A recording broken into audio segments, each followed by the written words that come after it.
বন্যার ঝুঁকিতে দেশ গত এক সপ্তাহেরও বেশি সময় ধরে দেশে মোটামুটি দুর্যোগপূর্ণ আবহাওয়া বিরাজ করছে এবং আবহাওয়ার যে পূর্বাভাস সেটাতে আরও খুব ভালো খবর আমরা দেখতে পাচ্ছি না। বলা হচ্ছে যে আগামী 24 থেকে 72 ঘন্টা দেশের উত্তর ও উত্তর পূর্বাঞ্চলের নিম্নাঞ্চলগুলোর জন্য বেশ ঝুঁকিপূর্ণ। সপ্তাহের বেশি সময় ধরে চলা এই দুর্যোগে বান্দরবান, কক্সবাজার ও চট্টগ্রাম জেলায় এ পর্যন্ত মৃত্যুর সংখ্যা বেড়ে দাঁড়িয়েছে 51 জনে, আহত হয়েছে 39 জন। আমি শরীফ ভাইকে দিয়ে শুরু করতে চাই। শরীফ ভাই, যে আবহাওয়ার পূর্বাভাস আমরা দেখছি তাতে খুব ভালো কিছু সামনে আছে বলে আমরা জানি না। এখনই সারা দেশের রাজধানী সহ সারা দেশের যে অবস্থা আমরা দেখছি, সামনে কি হতে পারে আসলে, বা আমরা এটা কিভাবে মোকাবেলা করতে পারি? ধন্যবাদ আপনাকে, ধন্যবাদ সাথের আলোচক এবং দর্শক শ্রোতা। আমাদের অবস্থানগত কারণে আমাদের এই ধরনের দুর্যোগগুলো আমাদের প্রতি বছর নানাভাবে মোকাবেলা করতে হয়। আমাদের এখানে যতগুলো বড় দুর্যোগ আছে তার মধ্যে জলোচ্ছ্বাস উপকূলীয় অঞ্চলে, আবার কোনো কোনো অংশে হচ্ছে বন্যা। এখন নতুন আর একটা উপসর্গ যুক্ত হয়েছে, এটি হলো ভূমিধস। পাহাড়ি অঞ্চলে প্রতি বছর এটি হচ্ছে। ভূমিকম্প আমরা যেভাবে অনুধাবন করছি এবং আলোচনা করছি তার থেকে বোঝা যায় যে এটিও একসময় বড় রকমের প্রাকৃতিক বিপর্যয় হিসাবে আমাদের পেছনে তার অবস্থান করছে। কিন্তু আমরা এই জায়গাগুলোতে যে ধরনের সতর্কতা এবং প্রস্তুতি থাকা দরকার দুর্যোগের পরে, সেই জায়গাটায় সম্ভবত আমাদের একটা গাফিলতি আছে। আপনি ভূমিকম্পের পর কতগুলো পরবর্তীতে প্রস্তুতি আপনাকে থাকতে হবে, এবং যাতে এই বিপর্যয়ের পরে মানুষকে উদ্ধার করা, এই ধরনের যে আয়োজনগুলো আছে, এবং এটি পাবলিকের ভেতর থেকে ভয়েসটা যে রেইজ করা। আমি দেখি যে আমাদের এখানে এই দুর্যোগটা আমরা এক ধরনের ঠাট্টার জায়গায় নিয়ে গেছি। ভূমিকম্প হওয়ার পর সোশ্যাল মিডিয়া আপনি দেখবেন সবাই বলছে কে নাড়া দিল, কিভাবে নাড়া দিল।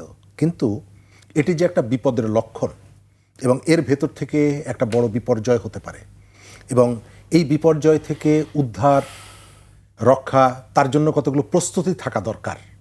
এবং আমাদের সক্ষমতার দুর্বলতা থাকার পরেও আমাদের যে ভয়েসটা তোলা দরকার সরকারের কাছে, রেসপন্সিবল অথরিটির কাছে, আপনি খেয়াল করে দেখবেন যে সেই বিষয়ে কোনো আলোচনা নেই।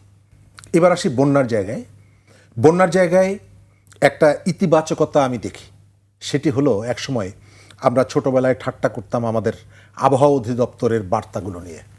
এখন কিন্তু আবহাওয়া অধিদপ্তর তার যান্ত্রিক আধুনিকায়নের কারণে তাদের যে পূর্ব সতর্কতা, সেই সতর্কতা কিন্তু কাজে লাগছে।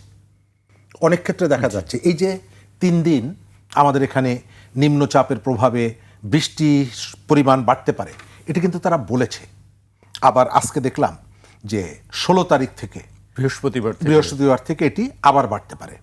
আজকে কিন্তু কোথাও কোথাও রোদ দেখা যাচ্ছে। তার অর্থ হচ্ছে যে সতর্কতাটা আমরা কতটুকু কাজে লাগাবো এবং তার প্রেক্ষিতে প্রস্তুতি কতটুকু নিব। বাংলা কিউআর, যেখানে নগদ পেমেন্ট সেখানে। সারা দেশে 10 লাখেরও বেশি মার্চেন্টে নগদে পেমেন্ট করুন খুব সহজে। অনেক বছর পর পার্বত্য অঞ্চলে আমাদের সাধারণত বন্যাটা আমরা দেখি উত্তর অঞ্চলের যে বেল্টগুলো আছে সেখানে। এবার কিন্তু পার্বত্য অঞ্চলে বন্যার প্রকোপটা বেশি এবং 50-এর বেশি মানুষ মৃত্যুবরণ করেছে। একটু আগে দেখলাম চট্টগ্রাম বিভাগীয় কমিশনার, তাদের পক্ষ থেকে একটা তথ্য দেওয়া হয়েছে যে ক্ষয়ক্ষতির পরিমাণটা কি। আমার যদিও এই মুহূর্তে এই ফিগারটা পারফেক্টলি আমার কাছে মনে হয় যে তারা আনতে পারেনি, কারণ এখন পর্যন্ত বন্যার রেশ তো কাটেনি, সুতরাং ওটা অ্যাসেসমেন্ট করার সময় হয়নি।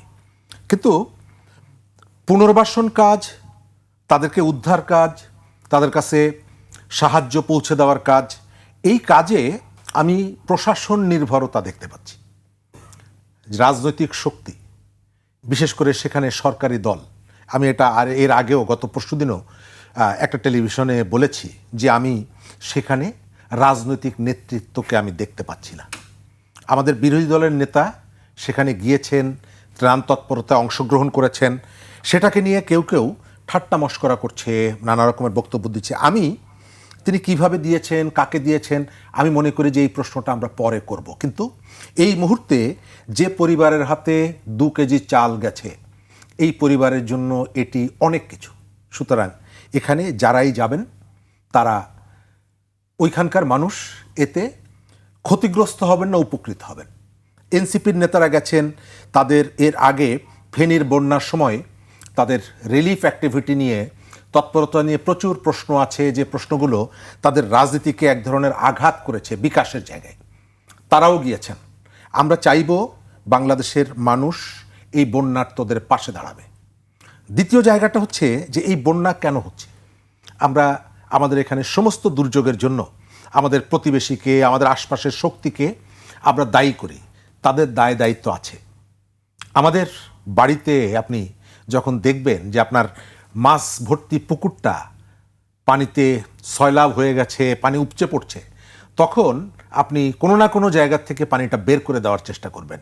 এটা কার বাগানের ভেতরে ঢুকলো, কলা বাগানে যদি পানি ঢোকে তাহলে কলা গাছের ক্ষতি হবে, এই বিবেচনা আপনার মধ্যে আসবে না। আপনার চিন্তা থাকবে যে আপনি আপনার মানুষ এবং আপনার সম্পদকে কিভাবে সেভ করবেন।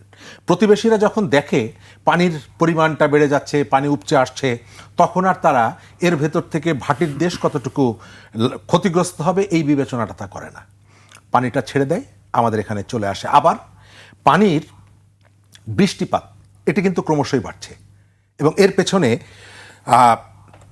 জলবায়ু পরিবর্তনের ভূমিকা আছে, আবার আমাদেরও ভূমিকা আছে।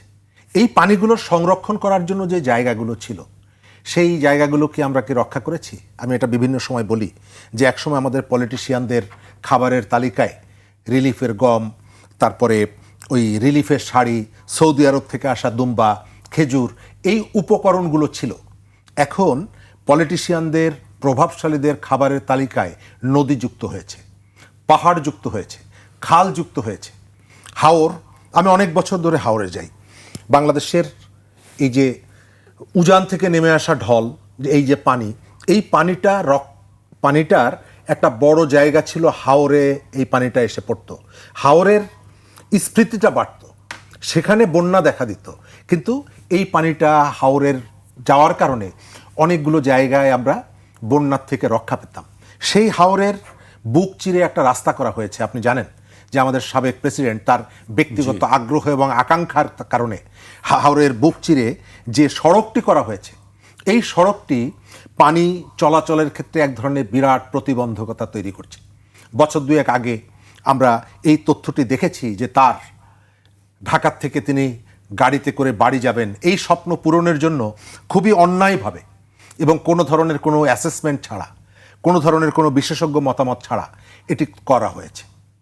একই সাথে দেশের মধ্যে যে সমস্ত জলাধারগুলো আছে, একটা জেলা শহরে অনেকগুলো পুকুর ছিল। আমি গতকালকে যশোরে গিয়েছিলাম, শহরটা ঘুরতে গিয়ে অনেক পুকুর দেখলাম, পুরনো পুরনো পুকুর, বিশাল বিশাল পুকুর। শহরের পানিটা, বৃষ্টির পানিটা সেই পুকুরে জমা হচ্ছে। শহরে কিন্তু অনেক পুকুর এবং এখন আপনি দেখবেন যে জমির দাম বাড়ার কারণে মানুষ আর একটা পুকুর তার রেসপন্সিবিলিটির জায়গা থেকে এটি ফেলে রাখতে চায় না। এর পেছনে অনেকগুলো যুক্তি আছে যে আমি কার জন্য এত বড় একটা পুকুর আমি রেখে দিব। এই জায়গাটায় সরকারের দায়িত্ব হচ্ছে, সরকার যদি মনে করে যে না, এই পুকুরটা আমার এখানকার জলাবদ্ধতা নিরসনে, এই শহরটাকে বাসযোগ্য করার জন্য ভূমিকা রাখছে, তাহলে সরকার তার এই পুকুরটাকে প্রয়োজনে সে কিনে নেবে। এবং আমরা জানি যে এখন সরকার যে জমি অধিগ্রহণ করে, ভূমি, তার যে স্বাভাবিক যে দাম, তার থেকে 3 গুণ বেশি দামে জমি মালিককে দাম পরিশোধ করা হয়। তাহলে আমাদের এই পুকুরগুলোকে আপনাকে রক্ষা করতে হবে। শহরের জলাবদ্ধতা, আপনি দেখবেন যে প্রায় প্রতিটা শহর কিন্তু কম বেশি জলাবদ্ধতায় আক্রান্ত। ঢাকা শহরের মধ্যে পানি চলাচলের যে জায়গাগুলো ছিল, যে ক্যানেলগুলো ছিল, সেগুলো সব ভরাট করে ফেলেছি আমরা। আপনি আমিনবাজারের পরে অথবা গাবতলীর পরে যে বিস্তৃত জলাভূমি ছিল, সেই জলাভূমি কি আছে? তাহলে আমি এই পানি যখন আসে, পানিকে আমি কি বলবো? তার থাকার জায়গাটা কই? এ তো আসবে স্বাভাবিক। আমি পানি যাওয়ার কোনো জায়গা রাখছি না। সেকেন্ড হচ্ছে এই যে পাহাড়ের কথা বললাম, পাহাড়গুলো, চট্টগ্রামের যে পাহাড় এবং সিলেটের যে টিলাগুলো আছে, চোখের সামনে কিভাবে এগুলো সব নাই হয়ে গেল। জি। এবং আপনি যখন প্রকৃতির এই স্বাভাবিক প্রবাহকে আপনি যখন বাধাগ্রস্ত করবেন, আটকে দিবেন, তখন প্রকৃতি কখনো না কখনো তার সেটার প্রতিশোধ নেবে। এবং এখন যে ঘটনাগুলো আমরা দেখতে পাচ্ছি এগুলো হচ্ছে প্রকৃতির প্রতিশোধ।